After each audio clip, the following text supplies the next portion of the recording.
Friend, good morning. সবাই কেমন আছো? আশা করছি সবাই খুব ভালো আছো, আর আমিও খুব ভালো। কি দেখো, এই জমিটায় কদিন আগে সর্ষে চাষ করেছিল, তো সর্ষে ওঠানো হয়ে গেছে, তো এখনো পর্যন্ত গরমের কিছু ফসল চাষ করেনি দেখছি। তো হয়তো কদিন পর করবে, উচ্ছে শসা এইসব চাষ করবে হয়তো। আর এটা হচ্ছে একটা কিন্তু পুকুর। এই পুকুরটা কিন্তু বেশ গভীর আর বেশ বড়। এই পুকুরটায় সাঁতার কম্পিটিশন হয় লক্ষ্মী পুজোর পর কিংবা আগে, এরকম হবে হয়তো, লক্ষ্মী পুজোর পরপরই হবে। তো পুকুরের জলটা নাকি নষ্ট হয়ে গেছিলো, সেই কারণে পুকুরটায় মাটি ফাটি কাটছে, আবার পরে জল দেবে, আর গার্ডওয়ালও দিচ্ছে দেখলাম। তো যাই হোক, আমি একটু এক পাক হেঁটে এবার যাচ্ছি বাড়ির দিকে। আর চলে আসলাম বাড়ি। তো দেখো, এবার আমাদের একটু ফুল গাছগুলো তোমাদের দেখাই। তো শীতকালে তো একরকম বাগানটা ছিল, আর এই দেখো কত অপরাজিতা ফুল হচ্ছে, আর এইটা কি জবা ফুল ঠিক জানি না। আর আর এই যে নয়নতারাগুলো তো দারুণ লাগছে, নয়নতারাগুলো যেন প্রজাপতির মতন। আর এই যে গরমকালের সেরা ফুল হলো বেলি ফুল। বেল ফুলের কিন্তু গন্ধ দুর্দান্ত লাগে। আর এই দেখো, আমার সোনা বাবা এখনো পর্যন্ত ওঠেনি, তো উঠতে বলছে, আবার কম্বলটা মুড়ি দিয়ে তাই শুয়ে পড়লো। যে হেঁটে আসার পর এখন কাজগুলো আমার জন্য অপেক্ষা করছে। আর আমার জেরি সোনাকে রাখা হয় এখন এই জায়গাটায়। এখন কদিন আগে ওকে যেহেতু নিচে রাখতাম না, একটা কুকুর এসে প্রায় মেরে ফেলার জোগাড়। তো যাই হোক, এখন তোমাদের দাদাভাই ওইখানটা জায়গা করে দিয়েছে। তো যাই হোক, আমার উঠোন টুটনও ঝাড় দেওয়া হয়ে গেছে। তারপরে আমি এই জায়গাটা একটু ধুয়ে পরিষ্কার করে দিলাম। বেশ গরম পড়ে গেছে, আমি পুরো দেখো কেমন ঘামিয়ে গেছি। এখন প্রায় 8টা বেজে গেছে। তো চলো এবার ব্রাশ ট্রাশ করবো। আর এই দেখো, এই পর্দাটা নতুন লাগিয়েছি, কিন্তু একটা বিছনার চাদর ছিল, তো চাদর দিয়ে মা বানিয়ে দিয়েছে। আর আমার মা কিন্তু টুকটাক অনেক কিছু বানিয়ে দেয়। তো এই বালিশের ওয়ারগুলো এগুলো একটু পুরনো হয়ে গেছে, তো এইগুলো বিছানার চাদর পুরনো নাইটি দিয়ে মা বানিয়ে দিয়েছে। আর দেখো, আমার ছেলেটা কেমন উদাস হয়ে বসে আছে। খাওয়া দাওয়া কমপ্লিট করে তারপর একটু লাফাতে লাফাতে চলে আসলাম ছাদে, কারণ ছাদটা না একটু দুদিন অন্তর অন্তর না ঝাড় দিলে প্রচুর নোংরা হয়ে যায়। তবু আমি এখন দুদিন অন্তর অন্তর, যদিও পারছি না, সপ্তাহে 1 দিন বা 2 দিন করার চেষ্টা করছি। এখন সেভাবে উঠে আসি না, কারণ শীতকালে যেরকম বসতাম প্রত্যেক দিন এসে, এখন আসি না। কিন্তু তবুও আমার মন মানে না, কোথাও একটু নোংরা দেখতে পেলে সেই নোংরা যতক্ষণ না আমি পরিষ্কার করতে পারবো না, আমার মনের মধ্যে যেন কোনো শান্তিই লাগে না। তোমার দাদাভাই কাঠগুলো কেটে কেটে এইভাবে ছুঁড়ে ছুঁড়ে ফেলেছে, তাই আমি একটা একটা করে সব গুছিয়ে আবার একটু একটা জায়গায় গুছিয়ে রাখবো, কারণ চারিদিকে ছড়ানো ছিটানো থাকলে না কেমন একটা লাগে। অনু আমার পেছন পেছন দৌড়ে দৌড়ে ছুটে ছুটে খেলা করছে। বললাম তুই পড়তে বস, তো চলে আসলো আমার সাথে কাজ করতে। দেখো, স্ট্রবেরি গাছটা এত পরিমাণে জঙ্গল হয়েছে, স্ট্রবেরি গাছের তো সমস্ত ভিটামিন জঙ্গলেরাই খেয়ে নিচ্ছে। তো দেখো, 2-1টা কুড়ি আসছে, কিন্তু কুড়িগুলো না শুকিয়ে যাচ্ছে। সে হোক, শীতকালে তো প্রচুর স্ট্রবেরি এবারে হয়েছে, উঁচু গাছে অনেক স্ট্রবেরি হয়েছে। তো আমার ঝাটপাট দেওয়া হয়ে গেছে। আর এবার এই নোংরাগুলো না আমি এই বালতির মধ্যে তুলে তো সাইডে ছুঁড়ে ফেলে দেবো, আমার ছাদটা পরিষ্কার ঝকঝকে হয়ে যাবে। তো মাঝে মাঝে চেষ্টা করি একটু ধুয়ে দেওয়ারও। তো আজ আমার আর সময় নেই, আমি এখন আর ধুতেও পারবো না, যা রোদ বেরিয়েছে দেখো। আর এই আম গাছটায় দেখো ঝাঁকে ঝাঁকে আম হয় প্রত্যেকটা বছর। আমি এই আমগুলো খাই না, কারণ প্রচুর টক হয়। আর এই মাদুরটা পেতে দিয়ে গেলাম, কারণ একটু তোষকটা রোদে দেবো। তারপর চলে আসলাম রান্নাঘরটা মুছে পরিষ্কার করে নেবো। আর রান্নাঘরটা না এই টাইমটা একবার পরিষ্কার করে নিচ্ছি, আর বেলায় আমার একটুখানি হালকা নেতা দিয়ে মুছে নিলেই হয়ে যাচ্ছে, একবার টেনে নিলেই। যেহেতু বাইরের রান্নাঘরটায় রান্না করছি এখন, তাই সেরকমভাবে আর নোংরা হয় না। তারপর চলে আসলাম, দেখো বারান্দার এই কাজগুলো প্রতিদিন না মুছলে আর দেখতে হবে না, এত ধুলো জমে যায়, আর ছোট ছোট পোকা মশা সমস্ত কিছু। তো যাই হোক, তারপরে আমি দেখো চেয়ারে করে আজকে একটু বালিশ টালিশগুলো রোদে দেবো, কারণ অনেক দিন না রোদেই দেওয়া হচ্ছে না, সময়ও হচ্ছে না। যখনই চাদর টাদর কাছি, তখনই কিন্তু আমি সমস্ত বালিশ টালিশগুলো রোদে দেওয়ার চেষ্টা করি। কি হয়, বালিশ টালিশের একটা সুন্দর গন্ধ বেরোয়, কারণ একটা গুঁড়ো গুঁড়ো গন্ধ হয়ে যায় রোদে না পড়লে। আর তারপর আমি জানলাটা খুলে দিলাম, কারণ ঘরটা এত অন্ধকার লাগছিল, কারেন্টটাও চলে গেছে। আমি কিন্তু বিছনায় 2টো করে চাদর পাতি, কারণ 2টো চাদর পাতলে কি হয়, অতটা না তোষকের উপরে কি প্রেশারটা পড়ে না। আজকে ভাবছি আমি একটু তোষকটাকে রোদে দেবো, তো জানি না এর ফলাফল আমার তারপর কি হবে। এখন সবে মাত্র 6 মাস হয়েছে আমার অপারেশন হচ্ছে, জানি না তারপর এত ভারী জিনিস তোলা আমার উচিত হচ্ছে কিনা। তারপরে আমি চলে আসলাম একদম নাইটি ফাইটি ছেড়ে, গা পা ধুয়ে পুজো পুজো দিয়ে রান্নাঘরে। আর ওইদিকে আমি ভাতও চাপিয়ে দিচ্ছি। আর লাউটা তোমাদের দেখাচ্ছি কেন বলো তো, দেখো কিরম টিপে টিপে, দেখো এটা তো নরম হয়ে যাচ্ছে, তার মানে এটা একদম বুড়ো। কিন্তু কচি লাউ হলে কিন্তু কখনো এরকম ডেবে যেত না। আর এই নিয়ে হয় তোমাদের দাদাভাইয়ের সঙ্গে আমার প্রত্যেকটা সময় ঝগড়া।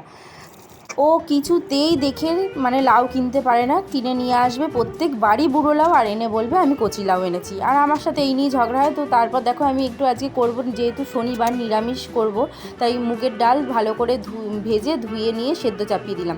এই দেখো, সোনু যদি স্কুল না যায় না, জেরিকে নিয়ে এরকম খেলা করবে। আর জেরিকে দেখো, মনে হচ্ছে কত বোঝে, এত শান্ত হয়ে গেছে না ইদানিং। তো তারপর দেখো আমি চলে আসলাম বাইরের রান্নাঘরে। তো ভাতটা প্রায় হয়েই গেছে, ভাতটা এবার নামিয়ে দেবো। একটু জলটা যেন একটু কম কম লাগছিলো, তাই আবার একটু জল দিলাম। আর লাস্টে একটু জল দিয়ে নামালে কিন্তু ভাতটা দেখবে বেশ ঝরঝরে হয়। আর এই দেখো জেরি আমার কোলের মধ্যে দেখো চুপ করে আমার রান্না দেখছে, একটু আবার পালিয়ে গেল। তো দেখো ভাত আমার হয়ে গেছে, ভাতটা উপর দিয়ে দিলাম। এবার আমি যাব ওই রান্নাঘরে, দেখি ডালটা, হ্যাঁ ডালটা প্রায় সিদ্ধ হয়ে গেছে। আর আমি লাউটা দিয়ে দিলাম, দিয়ে চলে আসলাম জল ভরে নেব। এই জলটা যদিও খায় তোমাদের দাদা ভাই, কারণ আমি আর সোনু খাই কেনা জল। একটা বোতল ভরে রাখতে হয় না, 4-5টা বোতল ভরে রাখলে ওর হয়ে যায়। আর বিছনার চাদরটাও আমি ভিজিয়ে রেখে দিলাম, পরে কাচা হবে। তারপর আমি আবার চলে আসলাম রান্নাঘরে। সিদ্ধ হয়ে গেছে, ডালটা ফোড়ন দেবো। আর ভাত আলু সিদ্ধ সব বার করে গেছি। সোনুর আলু ভাতেটা কাঁচা লঙ্কা দিয়ে মাখবো, আমাদেরটা শুকনো লঙ্কা দিয়ে। তোমার দাদাভাই চলে এসে আর সোনুকে খাইয়ে ঠাইয়ে দিয়ে আমিও খেতে বসে গেছি। আর মুগের ডাল না যে কোনো সবজি দিয়ে আমার কিন্তু দারুণ লাগে খেতে, শুধু মুগ ডাল অতটা ভালো লাগে না খেতে। তারপর আমি দেখো বসেই রয়েছি, ঝিমোচ্ছি বসে বসে, যেন ঘুম পেয়ে যাচ্ছে আমার। তো ঘুম পাওয়ার তো সিন নেই, তো চলে আসলাম ঘরে। এসে একটুখানি জোয়ান খেয়ে নিয়ে এবার আবার লাগলাম ফুল দমে কাজ করতে। তো জামা কাপড় যে কটা শুকিয়ে গেছে সে কটা গুছিয়ে নেব। আর ঘরের যে ঝাড়াঝুড়ি এগুলো তো হয়নি, বারান্দারটাই হয়েছিল সকালবেলা, মানে গ্রিল টিলগুলো মোছা, এগুলো তো আমার রেগুলার না করলে বললাম না আমার হয় না। আর এই বিছনার চাদর তুললে পরে মাসে একবার করে অন্তত পাখাটা পরিষ্কার করি, যদিও শীতকালে অতটা করতে হয় না প্রত্যেক মাসে মাসে, কিন্তু এই গরম পড়েছে এখন পাখা যেহেতু চলছে তো সমস্ত ধুলো ধুলো তো টানছেই পাখা। কারণে যখনই বিছনার চাদর তুলবো তখনই একবার করে এই কলিং দিয়ে না ভালো করে পাখাটাকে মুছে পরিষ্কার করে নিতে হয়। পাখা পরিষ্কার হয়ে গেছে, এবার টুলটা যেখানে ছিল সেখানে রেখে দিয়ে ঘর দোর ঝাড় দিয়ে নেবো। বিছনা ঝাড়া হয়ে গেছে, কি মোটামুটি ঘরের কাজ কমপ্লিট হয়ে যায়। খাটের উপর তুলে দিয়েছি, ঘরটা ঝাড় দিতে সুবিধা হবে। তো আর জেরি দেখো কেমন লম্বা টানটানো শুয়ে রয়েছে। তো তারপর চলে আসলাম বাকি রান্নাটা করে নিতে। তো করছি বেশি কিছু না, কুমড়ো আলু ভাজা আর একটু উচ্ছে ভাজা করব ডালের সঙ্গে, আর একটুখানি আলু ভাতে রয়েছে রাখা, ওই দিয়ে হয়ে যাবে আজকের দিনটা। তো চলো, আমার কুমড়ো আলু ভাজা হয়ে গেছে, আর এবার উচ্ছেটা ভেজে নেব। তো চলে আসলাম, রান্নাবান্না কমপ্লিট। এইবার তো সব থেকে বিরক্তির কাজ কাঠে রান্না করার পর হলো এই কালি মাজা। প্রথমে আমি কি করি, দুটো আঙুল দিয়ে না, পুরো হাতটা আমি দিয়ে চাপি না, দুটো আঙুল দিয়ে চেপে কালিগুলোকে ঘষে ঘষে আগে তুলে ধুয়ে নিয়ে তারপরে ভালো করে সাবান দিয়ে স্কচ ব্রাইট দিয়ে তারপরে মাজি। রান্না করতে তো বেশ ভালোই লাগে, কিন্তু কালি মাজতে তো কার ভালো লাগে বলো, কারোরই ভালো লাগে না আমার মনে হয়। তাদের কাজ সারা দিন এইভাবেই চলতে থাকে, প্রত্যেকটা দিন প্রতিদিনই এইভাবে কাজের শেষ নেই। সংসার ছোট হোক আর বড় হোক, কিন্তু সংসারে কিন্তু কাজ একই থাকে প্রত্যেকের সংসারই, তাই না? তো এই কথাটা কিন্তু অনেকেই বোঝে না, বাড়ির মানুষ বলো আশেপাশের মানুষ বলো, আমাকে অনেকেই বলে যে সংসারে দুটো মানুষ তো কাজ কিসের এত। তো এই কাজের হিসেবটা আমি কাকে কীভাবেই দেবো? তো হয়তো সংসারে দুটো মানুষ বেশি থাকলে তরকারিটাই হয়তো একটু বেশি পরিমাণে। তো বন্ধুরা, খাওয়া দাওয়ার পর তো দেখলে বিছনার চাদর ফাদর পেতে পেতে নিয়েছি, এবার একটা ভাত গুঁড়ো ছোট্ট করে দিতে পারলেই হয়। তো আজকের ভিডিওটা আর বেশি বড় করছি না, তো অনেকটাই আশা করি বড় হয়ে যাবে, এডিট করতে বসলে সেটা বুঝতে পারবো যে কতটা বড় করে ফেলেছি। তো যাই হোক, আর ভিডিওটা বড় করছি না। আর এখন ঘুমোবো, ঘুম থেকে উঠে আর কি কাজ, সন্ধ্যেবেলা সন্ধ্যে দেওয়া। আর সোনু গেছে, হ্যাঁ সোনু কিন্তু ড্রয়িং শিখতে চলে গেছে, সেটা তোমাদেরকে দেখানো হয়নি। ও শনিবার করে করে ড্রয়িং থাকে। তো সোনু প্রায় আসবে 5টা 5:30টার সময় চলে আসবে, এখন বাজে 4টে 4:45 বেজে গেছে। তো যাই হোক, তোমাদের দাদাভাই ওই ঘরে ঘুমোচ্ছে ও একটু, আর আমি এই ঘরে বিছনার চাদর টাদরগুলো একটু পেতে নিলাম। এবার একটুখানি ছোট্ট করে ঘুম দেবো। আর রাতে বেশি কিছু কি রান্না করতেই হবে না মনে হচ্ছে, কারণ অল্প দুটো ভাত আছে। আর আজকে মনে হচ্ছে রুটিও করতে হবে না, কারণ তোমার দাদাভাই পাশে একটা জায়গায় বড় ঠাকুরের পুজো হবে, সেখানে খিচুড়ি খাওয়াবে। তো ও খিচুড়ি খেতে যাবে বলেছে, সোনুও বোধহয় যাবে তোমার দাদাভাইয়ের সঙ্গে, জানি না ঠিক, যদি যায় তো যাবে, না যায় তো ও ভাতগুলো খেয়ে নেবে, আমার জন্য দুটো রুটি করে নেবো। তো এই হচ্ছে গল্প আজকের। আর ভিডিওটা তাহলে বড় করছি না, আর আবার আসছি একটা নেক্সট ভিডিও নিয়ে। ততক্ষণের জন্য তোমরা সুস্থ থেকো, ভালো থেকো। তো আজকের মতন এখানেই টাটা বাই বাই। আর হ্যাঁ, যারা এখনও পর্যন্ত আমার চ্যানেলটাকে সাবস্ক্রাইব করোনি তারা প্লিজ সাবস্ক্রাইব করে দিও, আর পাশে থাকা বেল আইকনটা ক্লিক করে দিও। তো এটা ভুলে যেও না ক্লিক করতে, কারণ আমার ভিডিওটা কিন্তু আপলোড হওয়ার সাথে সাথে তোমাদের কাছে খুব তাড়াতাড়ি নোটিফিকেশনটা তাহলে পৌঁছিয়ে যাবে। আর যদি ওইটা না মানে বেল আইকনটা ক্লিক করো তাহলে কিন্তু নোটিফিকেশনটা পরে যাবে তোমাদের কাছে। তো এটাই হচ্ছে ব্যাপার, এই কারণেই বেল আইকনটা ক্লিক করতে বলি আমি।